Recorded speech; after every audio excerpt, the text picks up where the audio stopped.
Hello বন্ধুরা, কেমন আছো? আশা করি আপনারা খুবই ভালো আছো। তো আমি আবার নিয়ে এসেছি আমার নতুন ব্লগ। তো আজকে হচ্ছে আমি সকালে ভিডিও বানাতে পারিনি, দুপুরেও বানাতে পারিনি, কারণ আমার টিউশন থাকে, আমি কিছু বানাতে পারিনি। এখন আপনার বাজছে চারটা। কিন্তু আমি বিকালে খেলতেও ভাবছিলাম, কিন্তু বিকালে খেলতে যেতে পারবো না, প্রচুর ওখানে বৃষ্টি পড়ছে।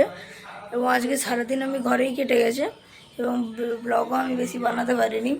তবে আমি এর সন্ধ্যাবেলায় একটু টাউন যাব। টাউনে আপনাকে এত বৃষ্টি হয়েছে না, মানে টাউনের একদম অবস্থা খারাপ। আমি আপনাকে একটু ভিডিও, এই পার্টটার পরে ভিডিও করে দেখিয়ে দেবো টাউনের কী অবস্থা। তো যতক্ষণ না টাউন বেরোচ্ছে আমি ঘরেই থাকবো। তো আমি আবার একটু পরে আসবো টাউনের ভিডিও নিয়ে। তো ততক্ষণের জন্য বাই। তো বন্ধুরা, এখন হচ্ছে রাত্রি হয়ে গেছে, আর এখনও সারাদিন বৃষ্টি পড়ে যাচ্ছে, তো আমি বাজার যেতে পারিনি। তো আজকের জন্য এটাই, তারপর আমি আবার কালকে নতুন ব্লগ নিয়ে আসবো। কালকের ব্লগটা খুবই মজাদার হবে, কালকে আমি একটু বাইরে যাব। তো কালকের ব্লগটার জন্য নিশ্চয়ই অপেক্ষায় থাকবেন। তো আজকের জন্য এটাই, বাই।